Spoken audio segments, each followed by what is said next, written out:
The first $100,000 is the hardest money you'll ever make. Not because the world is unfair, not because the government taxes you, not even because your boss is an idiot. It's hard because you don't have capital, and without capital you're just a hamster running in a wheel. All sweat, no leverage. People love to fantasize about compound interest. They read one of those neat little charts showing how 10% a year turns you into a millionaire. Then they forget one inconvenient fact. Compound interest is useless if you don't have anything to compound. That's the cruel joke. Everyone wants the snowball effect, but nobody wants to push the damn snowball up the hill in the first place. When I was young, I wasn't dreaming about billions. I was wondering how the hell I could scrape together my first few thousand. Rent, kids, divorce, it all comes at you. Nobody hands you a cushion. You think rich people are playing the same game as you, but they're not. They already have chips on the table. You're still trying to buy in. The reason the first 100,000 is a bitch is simple. You are working with muscle, not money. Every dollar is your sweat. Every step feels uphill. You save 500, and then the car breaks down. You stash away 1,000, and then your kid needs braces. The world conspires to remind you that being poor is expensive. But here's the paradox. The moment you cross that invisible line, 100,000, you feel the shift. The money starts pulling its weight. A 10% return suddenly looks like something. 10 grand on 100 is different from 50 bucks on 500. People think I exaggerate when I call it the most important financial milestone of your life. I don't. You can be broke with brains, broke with ambition, broke with charm. None of it matters until you get that base capital. It's not about being smart, it's about being stubborn. The first 100,000 will take you years. The second 100,000 will take you half that. By the time you have 500,000, you'll look back at the struggle for the first 100 and laugh if you still have the stomach for laughing. So, yes, it's a bitch. But you've got to do it. Nobody can compound zero. People romanticize hard work. They think if they just clock enough hours, the universe will reward them. That's nonsense. If labor alone made you rich, coal miners would be billionaires. The truth is brutal. Wages are kept, effort isn't scalable, and time doesn't compound. You can work yourself to death and still have nothing to show for it when the paycheck stops coming. When I was coming up, I saw people who worked harder than me every single day. Factory men, bricklayers, clerks, pulling double shifts. Some of them were smarter too. But they stayed broke because their sweat evaporated the moment it hit the floor. They never built capital. Capital doesn't get tired. Capital doesn't ask for weekends off. Capital doesn't come home drunk. It just sits there, quietly multiplying if you don't screw it up. That's the divide nobody wants to admit. Until you have money working for you, you are just another beast of burden. And if you're relying on raises, promotions, or job hopping to get rich, you're already on the losing side of the board. You can get a raise today, and tomorrow inflation steals it. You can land a fat salary, and taxes strip it down. You can hustle 3 jobs, and your body gives out before your bank account fills up. Labor can keep you alive. Labor can pay the rent. But labor will never compound. That's why the first 100,000 is a war of attrition. You're clawing your way out of the labor trap. You're stacking the first pile of chips that can actually earn their own keep. Once that pile exists, you cross the line. Suddenly 10% isn't a rounding error. Suddenly the market can pay you more in your sleep than your boss pays you in a week. I'm not saying quit working. I'm saying stop believing work alone is the ticket. The world is full of broke geniuses who never escape the wage treadmill. The only way out is capital. Cold, hard, accumulated capital. Until then, your labor isn't saving you. It's just keeping you tired. The market has a way of testing your patience before it rewards you. In the beginning, the numbers are insulting. You save $6,000 in a year, invest it, and maybe you get $600 back if things go well. $600. That's one busted air conditioner or a couple of dental bills. Nothing life-changing. And that's why most people quit.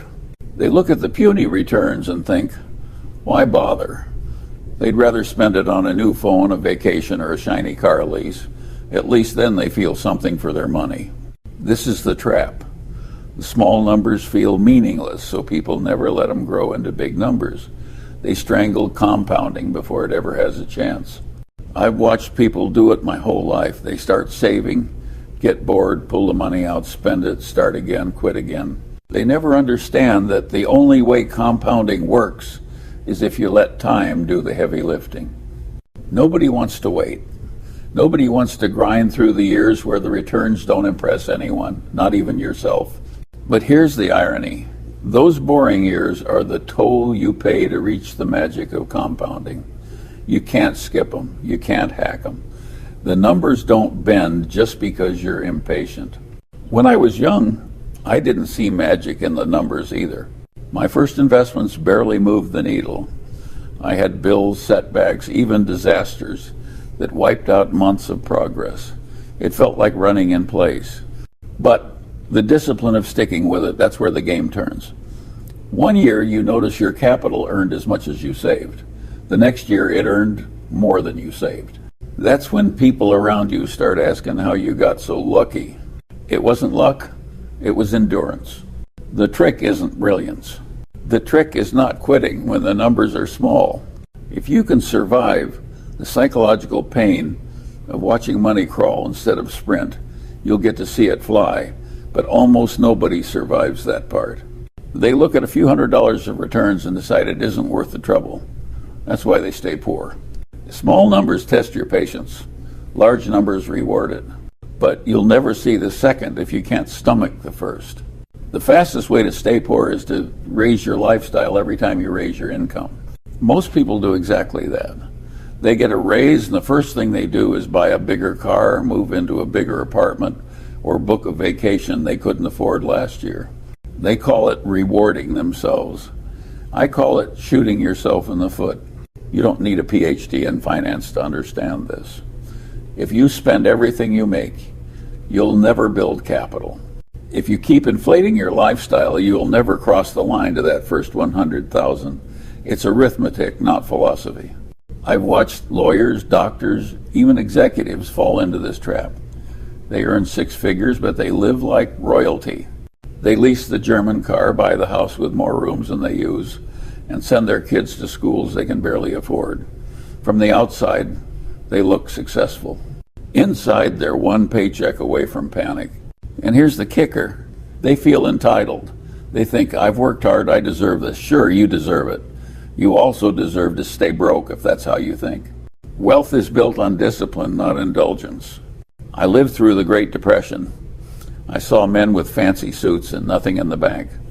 You learn quickly that appearances don't compound. Savings do. If you want the first 100,000, you can't play the status game. Forget what the neighbors think. Forget what your colleagues drive. Forget impressing people you don't even like. The game is simple. Earn more than you spend, save the difference, and invest it. Do that long enough, and you'll hit the milestone. Fail at it, and you'll stay on the treadmill until you're old and bitter. People sabotage themselves because they confuse comfort with progress. They think living better means getting ahead. It doesn't. Real progress is invisible. It's the growing balance you don't touch. It's the compounding you don't interrupt.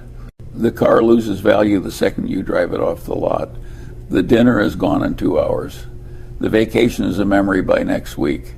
But the capital you stash away quietly works for you every day, whether you're awake, asleep, or dead.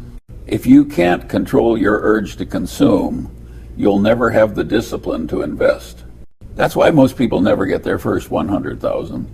It's not that they can't earn it, it's that they can't stop spending it. Here's the difference between you and the rich. They have capital and you don't. Capital is leverage. It tilts the board in your favor. It doesn't complain, doesn't get sick, doesn't demand a pension. It just compounds. Take $100,000. At 10%, it spits out 10 grand a year without lifting a finger. That's almost $1,000 a month. The same as working some lousy part-time job, only you don't have to show up. Now compare that with the poor guy still hustling. He saves a few hundred a month maybe. He's on the treadmill, sweating to stash scraps. The investor with capital is collecting while he sleeps. That's what leverage looks like. Once you have capital, the rules change. Banks take your calls. Opportunities come your way. You can take a calculated risk without risking starvation. I saw this in my own life. When I had nothing, every mistake threatened to wipe me out. By the time I had capital, I could afford to be wrong now and then. And believe me, I was wrong plenty. The difference was I could recover. That's leverage. People underestimate this. They think money is just numbers in a bank. It isn't. It's freedom. It's a safety net. It's a battering ram that opens doors for you that will never open for the guy living paycheck to paycheck. You can buy stocks when they're cheap. You can hold them when everyone else is panicking. You can start a business without begging for loans. You can walk away from a bad boss because you're not one rent payment from disaster. That's what 100,000 means. It's not just digits. It's the moment you stop being powerless. Don't misunderstand me. 10% on 100,000 won't make you rich, but it's proof of concept. It shows you the game works. From there, everything compounds faster: your returns, your confidence in your ability to stomach risk. Until you have capital, you're just a laborer with dreams, and once you have it, you finally get a seat at the table. And in this world, the table is where the money is made. You don't need brilliance to get rich. You just need to avoid stupidity. But most people can't do it. They chase status with borrowed money. They load up credit cards, take out car loans, buy houses they can't afford, and then act shocked when they never have a dime left over. Debt is the opposite of compounding.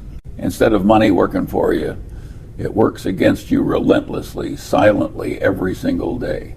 I've seen people with decent salaries trapped for life because they couldn't stop being stupid with money. They refinanced their homes to buy toys. They ran up tabs dining out. They carried balances on credit cards charging 20% interest while bragging about making 10% in the stock market. That isn't investing.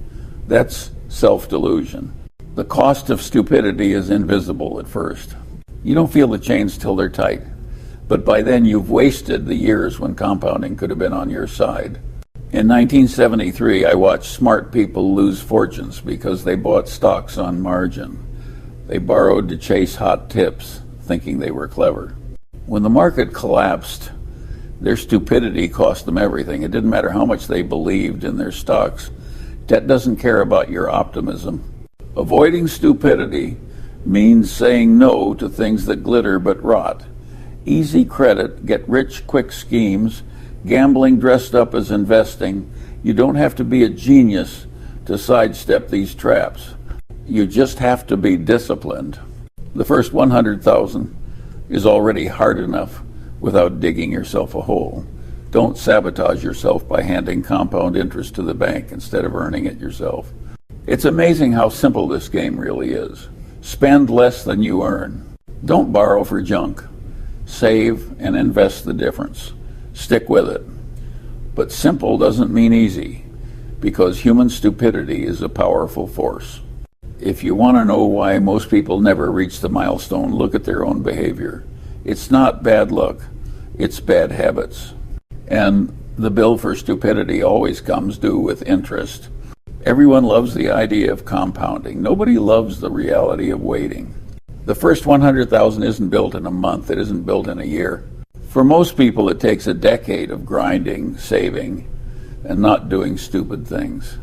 That's why so few ever get there. They don't have the stomach for boredom. Discipline isn't glamorous. It looks like saying no to dinners out. It looks like driving the old car a few more years. It looks like passing up on the vacation you can technically afford, because you know those dollars are soldiers that belong on the battlefield of compounding. People think discipline is some heroic trait. It isn't. It's doing the dull, obvious thing long enough to win. I learned this young. When everyone else was busy keeping up with the Joneses, I kept my head down and stacked capital. Did it feel fun? No. Did it look exciting? No. But the dull years are where the wealth was forged. The trick is not to break. Markets will fall. You'll feel like a fool for saving when stocks drop 30%. You'll be tempted to sell, to quit, to tell yourself it was all pointless. That's when discipline separates the rich from the rest. Anyone can save when the market is roaring. Anyone can invest when optimism is high. But when it all turns to ashes, and it will, you find out who has the backbone to keep going. I've seen people with every advantage, brains, connections, high salaries, blow themselves up because they couldn't endure the grind. They needed excitement. They needed to feel clever. So they chased schemes, gambled on fads, or quit when it hurt. Discipline was beneath them. Well, discipline is what gets you across the line. It's not brains. It's not luck. It's not even hard work after a point. It's the sheer, stubborn refusal to quit shoveling coal into the furnace while everyone else wanders off. You don't need to be brilliant. You just need to be relentless. The market eventually rewards endurance. It always has. So if you want that first 100,000, forget about brilliance. Forget about shortcuts. Just endure. Endure the boredom. Endure the setbacks. Endure the years when it feels like nothing is happening. Because the truth is, something is happening. Compounding just doesn't show itself until you've earned the right to see it. There's a moment in wealth building that feels almost supernatural. It's the day your capital earns more than you do. Until then, you've been dragging a rock uphill. Every dollar came from sweat. Every bit of progress came from self-denial.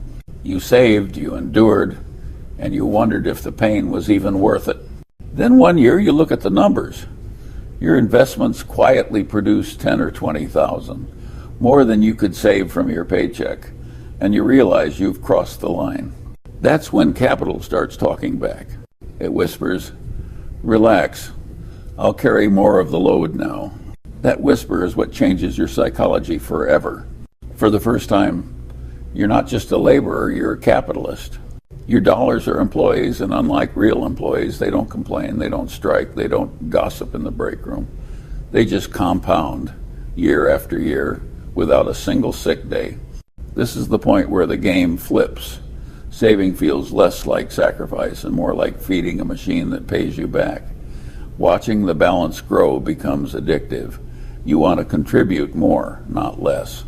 It's also the point where outsiders start calling you lucky. They see your capital snowballing, but they miss the decade of grind that built the base. They didn't watch you eat cheap dinners and drive old cars while they burned money on nonsense. Luck has nothing to do with it. Discipline does. Once capital outpaces your labor, the wealth curve steepens. 100 becomes 2, 2 becomes 5. Eventually, the compounding dwarfs any raise you could beg from a boss. This is why the first 100,000 is everything. Without it, you never reach the tipping point. With it, the system finally tilts in your favor. But here's the warning. If you sabotage yourself after this point by pulling money out, chasing fads, or panicking in downturns, you can still blow it. Capital doesn't forgive stupidity any more than it forgives neglect. Handled properly, though, it becomes your silent partner for life. That's the reward for enduring the long climb. One day you wake up and your money is doing more work than you ever could, and it never asks for a paycheck. Reaching 100,000 isn't the finish line, it's the starting gun, and plenty of people still find a way to blow it. The moment most folks get ahead, they start thinking they're geniuses. They forget how long it took to climb that hill, and they start sprinting downhill into stupidity. I've seen it over and over. Someone saves 100,000, and instead of letting it compound, they decide they're suddenly the next Warren Buffett. They chase hot stocks, they speculate with options, they fall for whatever shiny nonsense CNBC is selling that week. And just like that, 10 years of discipline vanishes in one dumb gamble.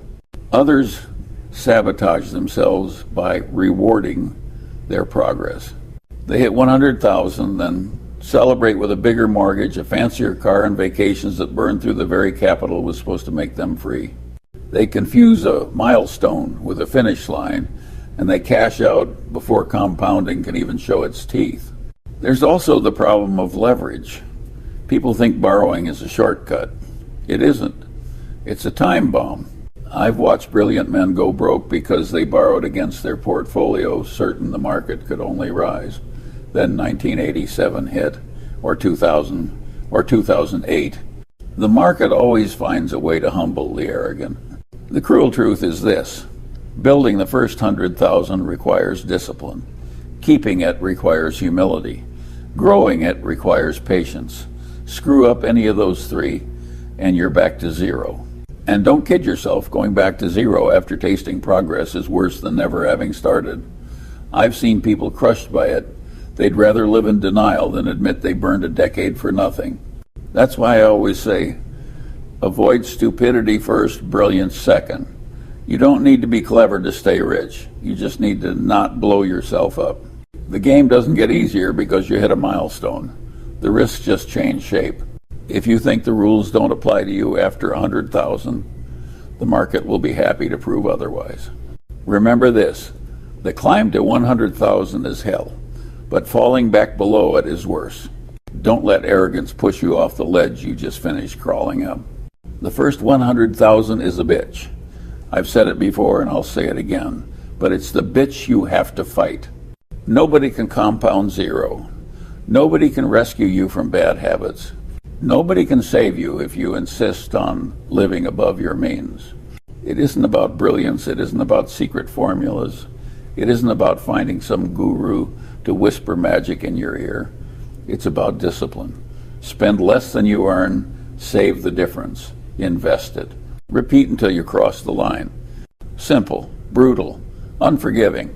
If you can't do that, no one can help you. If you can do it, you'll unlock the only thing that separates the rich from the poor capital that works harder than you ever could. People love to complicate money. They invent jargon, write books, sell courses, all to distract you from the ugly truth. You need to endure years of boredom and self-denial before compounding shows up to bail you out. Most people won't. That's why most people stay broke. But if you have the backbone, the discipline, and just enough common sense to avoid the stupid mistakes, debt, envy, lifestyle, creep, you can get there. And once you do, the game changes forever. Your money starts working, your risk tolerance expands, opportunities open, and you stop being a powerless laborer begging for scraps. So here's the conclusion. Get the first 100,000 by any honest means necessary. Cut your expenses, increase your income, ignore what the neighbors think. Just get it. Because until you do, you're not even in the game. And if you're not spending less than you earn, I can't help you. Nobody can.